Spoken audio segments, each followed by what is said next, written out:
ఏంటో హరిత, నాకు 2-3 రోజుల నుంచి మళ్ళీ తల మొత్తం దురదగా ఉంది. అక్కా, కొంప తీసి మళ్ళీ పేలొచ్చాయా ఏంటి? అవునే, తల దువ్వుతుంటే కొన్ని పేలు కనిపించాయి. సరే పద క్లాస్కి వెళ్దాం. అలా క్లాస్కి వెళ్లారు. కొంతమంది తల కోక్కుంటూ కనిపిస్తారు. ఏంటి, మళ్ళీ పేలొచ్చాయా మీకు? అవునే, కానీ అప్పటిలాగా ఎక్కువ లేవు, తక్కువే ఉన్నాయి. ఈ టైంలో మంజుల మ్యామ్ ఉంటే బాగుండేది. మన సమస్యకి పరిష్కారం చెప్పేది. చంద్రిక, మంజుల మ్యామ్ చాలా రోజుల నుంచి రావడం లేదెందుకు? ఏమో తెలీదు అరవింద్, మ్యామ్ రాక దాదాపు 3 వారాలవుతుంది. అంతలోనే హేమ ఆ మాటలు విని క్లాస్కొచ్చింది. చంద్రిక, నీతోనే కదా మ్యామ్ చాలా క్లోజ్గా ఉంటుంది, మరి నీకేం చెప్పలేదా? లేదు హేమ, చెప్పలేదు. సరే ప్రిన్సిపల్ సార్ని అడుగుదాం పదండి. అలా ప్రిన్సిపల్ రూమ్ దగ్గరికి స్టూడెంట్స్ అంతా కలిసి వెళ్తారు. ఏంటి స్టూడెంట్స్ ఎలా వచ్చారు? మీ క్లాస్కి లెక్చరర్ రాలేదా? అది సార్, మంజుల మ్యామ్ గురించి అడగాలని వచ్చాం. గత 3 వారాల నుంచి మంజుల మ్యామ్ కాలేజీకి రావడం లేదు, దాని గురించి అడగడానికి వచ్చాం. మీకు ఈ విషయం తెలీదా? ఆవిడెప్పుడో రిజైన్ చేసి వెళ్ళిపోయింది. ఏంటి, మ్యామ్ రిజైన్ చేసిందా? ఈ మ్యాటర్ అసలు మాకు తెలీదు. సార్, మ్యామ్ అడ్రస్ ఏమైనా మీ దగ్గర ఉందా? లేదు హేమా, నేను ఆవిడ అడ్రస్ గురించి ఎప్పుడు అడగలేదు. ప్రిన్సిపల్ అలా చెప్పగానే స్టూడెంట్స్ అంతా చాలా నిరాశ చెంది అక్కడి నుంచి క్లాస్కి వెళ్లిపోయారు. మంజుల మ్యామ్కి ఏమైంది? ఇంత సడన్ గా ఎందుకు రిజైన్ చేసింది? క్లాస్ మొత్తం పేలతో బాధపడుతుంటే మంజుల మ్యామే మన క్లాస్కి సపోర్ట్ చేసింది. ఇప్పుడు మనం కూడా మంజుల మ్యామ్ అడ్రస్ కనుక్కొని మళ్ళీ మన కాలేజ్కి తీసుకురావాలి. ఏమంటారు ఫ్రెండ్స్ మీరంతా? కరెక్ట్ గా చెప్పావే, ఎలాగోలా మ్యామ్ అడ్రస్ కనుక్కుందాం మనమంతా కలిసి. స్టూడెంట్స్ అందరూ కలిసి మీటింగ్ పెట్టుకున్నారు. ఎలాగైనా అడ్రస్ కనుక్కోవాలని ఎట్టకేలకు అడ్రస్ కనుక్కున్నారు. హరిత, కావ్య, హేమ, పదండి, అడ్రస్ దొరికింది, అందరం వెళ్దాం. అలా అందరూ కలిసి మంజుల మ్యామ్ ఉంటున్న ఇంటికి వెళ్లారు. కానీ ఆ ఇంటికి తాళం వేసుంది. అదేంటి, ఇంత కష్టపడి అడ్రస్ కనుక్కుంటే ఇంటికి తాళం వేసుంది? పక్కింటి వాళ్ళని అడుగుదామా అంటూ పక్కింటి సుజాతని పిలుస్తారు. ఎవరు మీరంతా నా ఇంటి ముందు నిలబడ్డారు? వినాయకుడి చందా కోసం వచ్చారా? అయినా దానికి చాలా టైం ఉంది కదా. ఆంటీ, మీ పక్కింట్లోనే మా మంజుల మ్యామ్ ఉంటారు, కానీ ఆ ఇంటికి తాళం వేసుంది. అందుకే మ్యామ్ గురించి అడగాలని ఇలా మీ ఇంటికొచ్చాం. ఓహో, ఆవిడనా? ఇల్లు ఖాళీ చేసి ఎప్పుడో వెళ్లిపోయింది కదా ఇక్కడి నుంచి. ఏంటి, మ్యామ్ వాళ్ళు ఇల్లు ఖాళీ చేశారా? ఇప్పుడు మ్యామ్ వాళ్ళు ఎక్కడ ఉంటున్నారో మీకేమైనా తెలుసా? తెలీదు, ఆవిడ చెప్పా పెట్టకుండా సడన్ గా ఖాళీ చేసి వెళ్లిపోయింది. అవునా, సరే ఆంటీ, థ్యాంక్ యూ ఇన్ఫర్మేషన్ చెప్పినందుకు అని అక్కడి నుంచి వెళ్లిపోయారు. ఇప్పుడేం చేద్దాం ఫ్రెండ్స్? మరి మంజుల మ్యామ్ అడ్రస్ ఎవరి దగ్గర లేదు. నాకొకటి గుర్తుకొచ్చింది. మ్యామ్ వాళ్ళ పాప చదివే స్కూల్ నాకు తెలుసు. అక్కడికి వెళ్తే మ్యామ్ కనిపిస్తారు. ఓ గుడ్, లెట్స్ గో చంద్రిక. అందరూ ఎక్సైట్మెంట్ తో స్కూల్ దగ్గరికి వెళ్లారు. స్కూల్ వదిలే సమయం అయింది. అప్పుడే తన కూతుర్ని తీసుకెళ్తూ కనిపించింది మంజుల మ్యామ్. అందరూ ఒక్కసారిగా ఆమె దగ్గరికి వెళ్తారు. మ్యామ్, ఎలా ఉన్నారు? కాలేజ్కి ఎందుకు రావడం లేదు? మీరందరూ ఏంటి ఇక్కడున్నారు? మీ అడ్రస్ కోసం వెతికి వెతికి లాస్ట్కి చంద్రికకి మీ పాప ఈ స్కూల్లో చదువుతుందని గుర్తొచ్చి ఇక్కడికి వచ్చాం మేడం. అవునా? అయినా నేను కొన్ని కారణాల వల్ల కాలేజ్ మానేశాను. మ్యామ్, మీరు లేకపోతే మా కాలేజ్కి రావాలని లేదు. ఇప్పుడు మళ్ళీ మా తలలో పేలొచ్చాయి. దయచేసి మీరు మళ్ళీ కాలేజ్కి రండి. లేదు, నేను రాలేను అని ఎంత చెప్పినా వినకుండా మంజుల మ్యామ్ని కాలేజ్కొచ్చేలా కన్విన్స్ చేశారు. సరే, రాకపోతే మీరు ఒప్పుకునేలా లేరు కదా, వస్తాను వీలు చూసుకుని. అలా కొన్ని రోజులు గడిచాయి. ఒకరోజు ఉదయాన్నే మంజుల మ్యామ్ మళ్లీ కాలేజ్కొచ్చింది. మ్యామ్, మీకు సడన్ గా ఏమైంది? ఎందుకు కాలేజ్ మానేశారు? చెప్పండి మ్యామ్ అనగానే మంజుల చుట్టూ చూసింది. క్లాస్లో ఎవరూ లేరు. అప్పుడే తన సమస్యని చెప్పాలనుకుంది. చంద్రిక, తలలో పేలకి నువ్విచ్చిన ఆయుర్వేదిక్ మెడిసిన్ కాకుండా నేను వేరే మెడిసిన్స్ వాడాను. అప్పట్నుంచి హెయిర్ ఫాల్ అయి జుట్టు మొత్తం ఊడిపోయింది. మరి ఇప్పుడున్న హెయిర్ అది విగ్ చంద్రిక. అందుకే నేను సడన్ గా వెళ్లిపోయాను. ఈ విషయం ఎవరికీ చెప్పకు. ఎవరికీ చెప్పను మ్యామ్. కాసేపటికి క్లాస్కి అందరూ వచ్చారు. మంజుల మ్యామ్ క్లాస్ చెప్పటం మొదలుపెట్టింది. అప్పుడే ఒక పెద్ద గాలి రావడం వల్ల మంజుల మ్యామ్ విగ్ ఎగిరి కింద పడింది. మంజుల మ్యామ్ విగ్ కింద పట్టం చూసి క్లాస్ మొత్తం నవ్వారు. ఎందుకా మ్యామ్ మీరు ఇన్ని రోజులు కాలేజ్కి రాకుండా ఉన్నారు? ఆపు హేమా, మన క్లాస్ మొత్తం పేలతో ఇబ్బంది పడినప్పుడు మనకు సపోర్ట్ చేసింది ఎవరు? మంజుల మ్యామే కదా. ఇప్పుడు మ్యామ్ కి సమస్య వచ్చింది, మనమందరం కలిసి తోడుగా ఉందాం. సారీ మ్యామ్, నవ్వ ఆపుకోలేక నవ్వాను, మిమ్మల్ని వెక్కిరించాలని కాదు. మ్యామ్, మా అమ్మను అడిగి హెయిర్ త్వరగా రావటానికి ఏదైనా చిట్కా ఉందేమో అడుగుతాను. మీరేం దిగులు పడకండి, మాకు కూడా తలలో పేలిపోవడం లేదు అంటుంది. రోజులు గడుస్తున్న కొద్దీ మళ్లీ క్లాస్లో అందరికీ పేలు ఎక్కువగా రావడం మొదలైంది. మళ్లీ క్లాస్ మొత్తం జుట్టు గోక్కుంటూ ఉన్నారు. మళ్లీ వచ్చాయా పేలు? నాకేమో హెయిర్ లేదని సమస్య, మీకేమో పేల సమస్య. దీనికి మనమే పరిష్కారం వెతకాలి. అప్పుడే చంద్రిక జుట్టు గోక్కుంటూ, మ్యామ్, మళ్ళీ మా అమ్మని అడిగి అదే మందు మళ్ళీ చేపిస్తాను అని మళ్ళీ వాళ్ళమ్మ సురేఖతో మందు చేయించింది. అందరూ ఆ మందు వాడతారు, కాని ఎవరికీ పేలు పోలేదు, ఇంకా ఎక్కువయ్యాయి.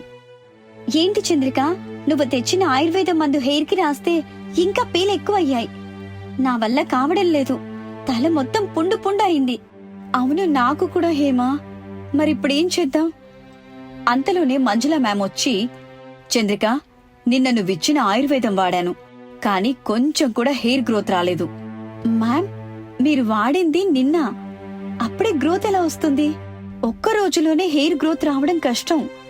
మేము కూడా ఈ తలలో పేల వల్ల తట్టుకోలేకపోతున్నాం. మీరే మార్గం చెప్పండి, మళ్ళీ మళ్ళీ రిపీట్ అవ్వకుండా. ఈ విషయం గురించి మా అమ్మమ్మని అడిగాను. ఆవిడ ఒక చిట్కా చెప్పింది. వేపాకుతో పాటు ఇంకొన్ని ఆకులు మెత్తగా పేస్ట్ చేసి అది హెడ్కి అప్లై చేస్తే పేలన్నీ చచ్చిపోతాయంట. మంజుల మ్యామ్ చెప్పినట్టు అందరూ ఒకటే ఆశతో, ఒకటే బాధతో మళ్లీ కలిసికట్టుగా ప్రయత్నించాలని అనుకున్నారు. అమ్మమ్మ చెప్పిన చిట్కా వర్క్ అవుతుందా మ్యామ్? నన్ను నమ్ము చంద్రిక, ఈసారి అసలైన పరిష్కారమే ఇది. నేను కూడా వేపాకు పేస్ట్ వాడతాను. ఈసారి పేలొస్తే ఎంతైనా మన పెద్దవాళ్ళు చెప్పే చిట్కాలు మనకి చాలా యూజ్ అవుతాయి. నేనవన్నీ పట్టించుకోకుండా ఏవో మెడిసిన్ వాడి నా హెయిర్ మొత్తం పోగొట్టుకున్నాను. ఇప్పుడు అర్థం అవుతుంది పెద్దవాళ్ల మాట సద్దిమూట అని. కాని ఇప్పుడు అర్థమవుతే ఏంటి, చేతులు కాలాక ఆకులు పట్టుకుంటే ఏం లాభం? సరే, మీరందరైతే ఫస్ట్ ట్రై చేయండి. అలా అందరూ కలిసి వేపాకుతో తయారు చేసిన పేస్ట్ ని రోజూ తలకి రాయడం మొదలుపెట్టారు. మొదట్లో కొంచెం వాసనగా, ఒంటికి ఇబ్బందిగా అనిపించినా వారి మనసులో ఓ ఆశ మెల్లమెల్లగా చిగురించింది. 3 వారాలు దాటాక, వావ్ మంజుల మ్యామ్, ఈ వేప పేస్ట్ వాడటం వల్ల నాకు మెల్లిమెల్లిగా పేలు తగ్గిపోతున్నాయి. నిజమే, నేను నిన్న నా తలలో చూస్తే ఒక్కటి కూడా లేదు. అందరూ నవ్వుకున్నారు. కాని మంజుల మ్యామ్ మాత్రం ఆనందంతో కన్నీళ్లు పెట్టుకుంది. మీలాంటి అర్థం చేసుకునే స్టూడెంట్స్ అన్ని కాలేజీలలో ఉంటే కాలేజీలు బాగా డెవలప్ అవుతాయి. మీరందరూ నన్ను తిరిగి తీసుకొచ్చారు. అందరూ కలిసి నా సమస్యను పరిష్కరించారు. నాకీ మధ్యన కొంచెం కొంచెం హెయిర్ రావడం మొదలైంది. మ్యామ్, మీరు లేకుంటే ఈ ప్రయాణమే ఉండేది కాదు. ఇక మీదట మన క్లాస్లో ఎవరికి పేలు రావద్దు. వచ్చినా మనకు భయం లేదు, మంజుల మ్యామ్ ఉంది కదా. వేపాకు కావాలంటే నన్ను పిలవండి, నేను వేపాక్కి బ్రాండ్ అంబాసిడర్ని. నువ్వైతే వేపాకుతో బజ్జీలు కూడా అమ్మేలా ఉన్నావు. అలా తలలో పేలు అనే చిన్న సమస్య వారి మధ్య బంధాన్ని బలపరిచింది. మంజుల మ్యామ్ తిరిగొచ్చారు. నలుగురికి సమస్య వచ్చినప్పుడు పరిష్కారం కూడా కలిసి వెతికితే దొరుకుతుంది అనే మంచి పాఠం నేర్చుకున్నారు. అనగనగా ఒక ఊళ్ళో చంద్రిక అనే యువతి తన చెల్లెలు హరితతో కలిసి ఊరికి చివరగా ఉన్న చిన్న ఇంట్లో నివసించేది. వాళ్లకి ఆస్తులేమీ లేవు. ఒక చిన్న ఇల్లు, గుడి పక్కన ఒక పూల కొట్టు, ఇవే వాళ్ల నాన్న మిగిల్చిన ఆస్తులు. చంద్రిక, హరిత ఇద్దరూ ఆ పూల కొట్టులో పూలమ్ముకుంటూ వాళ్ల జీవనం కొనసాగిస్తున్నారు. హరితకి బంగారు ఆభరణాలు వేసుకోవాలనే ఆశ ఉండేది. ఒకరోజున చంద్రిక, చెల్లి, నాకు ఒక ఆలోచన వచ్చింది. ఏంటో చెప్పక్క. పూల కొట్లో ఇద్దరం అవసరం లేదు కదా. రేపటి నుంచి ఉదయాన్నే నేను కూలి పనికెళ్తాను. మధ్యాహ్నం నుండి పూల కొట్టుకొస్తాను. అప్పటి వరకు నువ్వు పూల కొట్టు చూసుకోవాలి. బాగుందక్క నీ ఆలోచన. అప్పుడు మనకి ఎక్కువ డబ్బులు వస్తాయి కదా. కానీ నువ్వు పూల కొట్టుని జాగ్రత్తగా చూసుకోవాలి. పూల కోసం వచ్చిన వాళ్లతో గౌరవంగా మాట్లాడాలి. అలా అయితేనే నేను కూలి పనులకు వెళ్తా, లేదంటే లేదు. అలాగేనక్క, నేను మన పూల కొట్టుని మంచిగా అభివృద్ధి చేస్తాను. ఇక ఈ నెల నుండి మన ఆదాయం పెరుగుతుంది కదా. నా బంగారు నెక్లెస్ తీపించాలి మరి. చూద్దాంలే చెల్లి, డబ్బులుంటే తీసుకుందాం.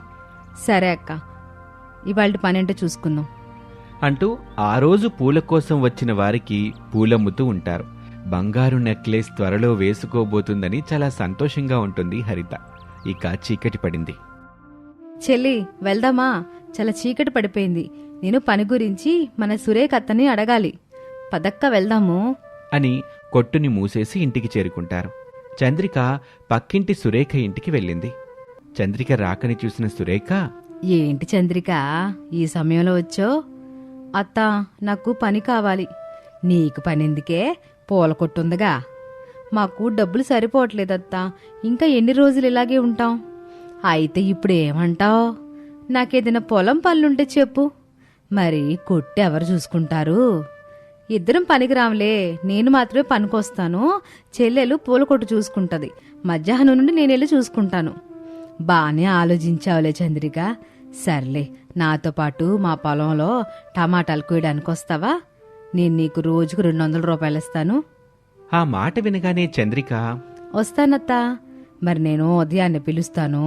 ఇద్దరం కలిసి పొలం దగ్గరికి వెళ్దాం. సరే అత్తా, మరికి నేను వెళ్తాను అంటూ ఇంటికి వెళ్ళిపోతుంది. ఇక ఇద్దరూ పడుకుంటారు. ఉదయాన్నే సురేఖ చంద్రికని వాళ్ళ టమాటా తోటకి తీసుకుని వెళ్తుంది. హరిత లేచి ఇంట్లో పనులు చేసి పూల కొట్టుకు వెళ్తుంది. వచ్చిన వాళ్లకి పూలిస్తుంది. ఇక మధ్యాహ్నం అవుతుంది. పనికెళ్లిన చంద్రిక పూల కొట్టుకొస్తుంది. ఆ రోజు పూల వ్యాపారం బాగా జరుగుతుంది. చెల్లి, వ్యాపారం ఎలా జరిగింది? బాగా జరిగిందక్క. రోజు కంటే ఎక్కువ డబ్బులొచ్చాయి. ఇలాగే రోజు ఉంటే మన జీవితాలు కూడా మారిపోతాయి హరిత. అవునక్క, ఇద్దరం కష్టపడదాం. వచ్చిన డబ్బులతో నెక్లెస్ కొనుక్కుందాం. అలాగే చెల్లి. అలా రోజులు గడుస్తున్నాయి. హరిత పూల వ్యాపారం చాలా బాగా జరుగుతుంది. చంద్రిక కూడా ప్రతిరోజు పనికెళ్తుంది. అలా 1 నెల పూర్తవుతుంది. ఆ నెల మొత్తం వచ్చిన డబ్బుల్ని లెక్క పెడుతుంది హరిత. ఖర్చులకి పోను 10,000 రూపాయలుంటాయి వాళ్ళ చేతిలో. అక్క, నెక్లెస్ కొనడానికి ఇంకా ఎంత డబ్బు కావాలి? చెల్లి, ఇలానే డబ్బులొస్తే 1 ఏడాదిలోనే నీకు నెక్లెస్ వస్తుంది. ఇంకా ఏడాది వరకు ఆగాలా? అంతేకా చెల్లి, ఇంతకంటే ఎక్కువ డబ్బులు మనకెలా వస్తాయి? ఆ మాట విన్న హరితకి చాలా బాధ వేస్తోంది. తన మనసులో, నేను నెక్లెస్ వేసుకోలేనా? ఇంకా ఎన్ని రోజులుండాలిలా అనుకుంటూ తనలో తాను మాట్లాడుకుంటూ ఉంటుంది. ఇక మరుసటి రోజు ఉదయం ప్రతిరోజులాగానే చంద్రిక పనికి వెళ్తుంది. హరిత కూడా ఇంట్లో పనులు పూర్తి చేసుకుని పూల కొట్టుకు వెళ్తుంది. హరిత పూల కొట్లో కూర్చొని ఆలోచిస్తూ ఉంటుంది. అప్పుడే తనకి ఒక ఆలోచన వస్తుంది.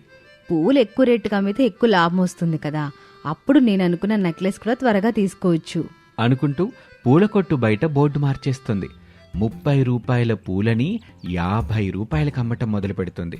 ఊళ్ళో అదొక్క పూల కొట్టే కాబట్టి ఎక్కువ రేటైనా సరే కొనేవారు. హరిత కూడా సంతోషంతో, చాలా డబ్బులొస్తున్నాయి, కానీ ఆ డబ్బులు అక్కకి తెలియకుండా దాచాలి. అక్కొచ్చే టైంకి బయట బోర్డు కూడా మార్చేయాలి.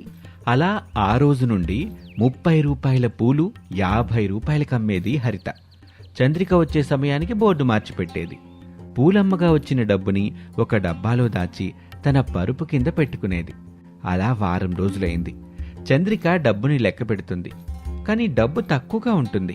ఏంటి చెల్లి, ఈ వారం చాలా తక్కువ డబ్బులొచ్చాయి? అక్క, మొన్న పడిన వర్షాలకి పూలు కొనటానికి జనాలు తక్కువగా వచ్చారు. అవునా చెల్లి? మరేం పర్లేదులే, మన ఖర్చులకు వస్తుందిగా అని అంటుంది. కానీ నిజానికి హరిత ఎక్కువ డబ్బే సంపాదించి దాచుకుంటుంది. చంద్రిక హరిత చెప్పిన మాటల్ని నమ్ముతుంది. హరిత దాచిన డబ్బుతో కొత్త మొబైల్ కొనుగోలు చేస్తుంది. అది చూసిన చంద్రిక, చెల్లి, కొత్త మొబైల్ ఎక్కడి నుంచి తెచ్చావు? మన దగ్గర కొనటానికి అన్ని డబ్బులు లేవు కదా. నా ఫ్రెండ్ ఇచ్చిందక్క, సెకండ్ హ్యాండ్ మొబైల్లే. అలా అబద్ధం చెప్పటం మొదలు పెడుతుంది హరిత. ఓ రోజు చంద్రిక పనికి వెళ్లకుండా అనారోగ్యంతో ఇంట్లోనే ఉంటుంది. హరిత రోజులాగానే పూల కొట్టుకెళ్తుంది. చంద్రిక కూడా పూల కొట్టుకి వెళ్ళాలి అనుకుంటుంది. అలా పూల కొట్టు దగ్గరలో నిలబడి హరిత పెట్టిన 50 రూపాయల బోర్డుని చూస్తుంది. అంతే, ఆశ్చర్యపోతుంది. మెల్లిగా తనకి తెలుస్తుంది హరిత తనని మోసం చేస్తుందని. నా చెల్లి 30 రూపాయల పూలు 50 రూపాయలకు అమ్ముతుందా? నన్నెందుకు ఇంత మోసం చేస్తుంది అని తనలో తానే బాధపడుతుంది. ఆ రోజు రాత్రి హరిత ఇంటికొస్తుంది. పూలమ్మగా వచ్చిన డబ్బులిస్తుంది చంద్రికకి. అక్క, నీకు ఆరోగ్యం ఎలా ఉంది? నాకు బాగానే ఉంది చెల్లి. ఎందుకు ఇంత తక్కువ డబ్బులు ఇచ్చావు? అక్క, ఇవాళ అమావాస్య, అందుకే ఎక్కువ జనాలు రాలేదు. చంద్రికకి హరిత చెప్పిన మాటలు అబద్ధమని అర్థమవుతుంది. ఏమీ మాట్లాడకుండా గదిలోకి వెళ్ళిపోతుంది. అదే రోజు రాత్రి హరిత రోజులాగానే డబ్బులు లెక్కబెట్టి పరుపు కిందున్న డబ్బాలో పెడుతుంది. అది చూసిన చంద్రికకి చాలా బాధేస్తుంది. నా చెల్లిలా ఎందుకు చేస్తుంది? దీనికి కారణం ఏంటో తెలుసుకోవాలి అని అనుకుంటుంది. అలా రోజులు గడుస్తున్నాయి. హరిత మాత్రం మారలేదు. ఊళ్ళో వాళ్ళు కూడా హరితని తిడుతున్నారు, పూలు ఎక్కువ రేటుకి అమ్ముతుందని. అలా ఒక రోజున చంద్రిక హరిత చేస్తున్న మోసం తనకు తెలుసు అనే నిజాన్ని చెప్పాలనుకుంటుంది. పనికి వెళ్లకుండా ఇంట్లోనే ఉంటుంది. హరిత పూల కొట్టుకు వెళ్లి బోర్డు పెడుతుంది. అది చంద్రిక చూస్తుంది. చెల్లి, ఎందుకు నన్నింత మోసం చేస్తున్నావు? నేనేం చేశానక్క? మూర 30 రూపాయలే కదా, 50 రూపాయలు ఎందుకు అమ్ముతున్నావు? అక్కకి నిజం తెలిసిందని అర్థమవుతుంది హరితకి. అయినా కూడా ఏమాత్రం భయపడకుండా, నాకు నెక్లెస్ కావాలి, కానీ మనం తక్కువ ధరకి పూలమ్మితే నేను నెక్లెస్ కొనలేను, అందుకే ఎక్కువ రేటుకి అమ్ముతున్నాను. చెల్లి, ఇలా ఎక్కువ రేటు పెట్టి అమ్మితే జనాలు రారు. ఇది చూసి మరొకరు పూల కొట్టు పెడతారు, మనకంటే తక్కువ రేటుకి అమ్ముతారు. అప్పుడు మనకే కదా నష్టం. నెక్లెస్ కొనటానికి సమయం పడుతుంది, అలానే మన పొట్ట మనమే కొట్టుకోకూడదు. నువ్విలా మంచిగా ఉంటే చాలా కష్టం అక్క. నేనైతే 50 రూపాయలకి అమ్ముతా. అలా కష్టపడకుండా వచ్చిన సొమ్ము ఉండదు హరిత, నా మాట విను. అక్క అలా అనగానే పట్టించుకోకుండా పూలకొట్టులోకి వెళ్ళింది. అలా ఒక రోజున చంద్రిక వాళ్ళింట్లో దొంగలు పడ్డారు. హరిత దాచుకున్న డబ్బులన్నీ దొంగలించేశారు. అది చూసిన హరిత బాధతో కుమిలిపోతూ కనిపిస్తుంది. ఇప్పటికైనా అర్థమైందా చెల్లి, నేనెందుకు దొంగదారులు వెతకనో? ఇప్పటికైనా తప్పు తెలుసుకొని నీ బుద్ధి నువ్వు మార్చుకో. నువ్వెంత చెప్పినా వినకుండా చాలా పెద్ద తప్పు చేశానక్క. పాపపు సొమ్ము ఎక్కువ రోజులుండదని నాకిప్పుడు అర్థమైంది. ఇక నుండి నేను ఇలా చేయనక్క. సర్లే చెల్లి, మన పూల కొట్టలో మునుపట్లాగా 30 రూపాయలకి మూర పూలు అమ్ముకుందాం. నువ్వు తప్పు చేసినా నీపై నా ప్రేమ మాత్రం మారదు. అందుకే నేను అన్నం లేకపోయినా సత్య మార్గాన్ని ఎప్పుడూ వదలలేదు. నువ్వు మారితే అదే నాకు గెలుపు. నేను చేసిన తప్పులకి నన్ను క్షమించు. ఇకపై నీ మాటలే ధర్మం, నీ దారి నా దారక్క. అలా ఇద్దరక్క చెల్లెళ్ళు మళ్లీ ప్రేమగా నీతి నిజాయితీలతో జీవించటం ప్రారంభించారు. పూలమ్మటమే కాకుండా ప్రేమ, విశ్వాసం, నిజాయితీతో జీవిస్తున్నారు. అలా వాళ్ళ జీవితం అందరికీ ఆదర్శంగా నిలిచింది. ఈ కథ ద్వారా మనం ఒక నీతిని గ్రహించాలి. పాపపు దారిలో వచ్చిన డబ్బు ఎక్కువ రోజులు నిలవదు. నిజాయితీ, ప్రేమతో, నమ్మకంతో మనం సంపాదిస్తే మనల్ని ఎప్పటికీ ఆ సంపాదన ఉన్నత స్థాయిలో నిలబెడుతుంది. అంతేకాదు, సమాజంలో మనకి గౌరవ మర్యాదలు కూడా దక్కుతాయి. ఇది ఇవాల్టి కథ. మరొక ఆసక్తికర కథలో మళ్ళీ కలుద్దాం. అంతవరకు సెలవు. నమస్తే.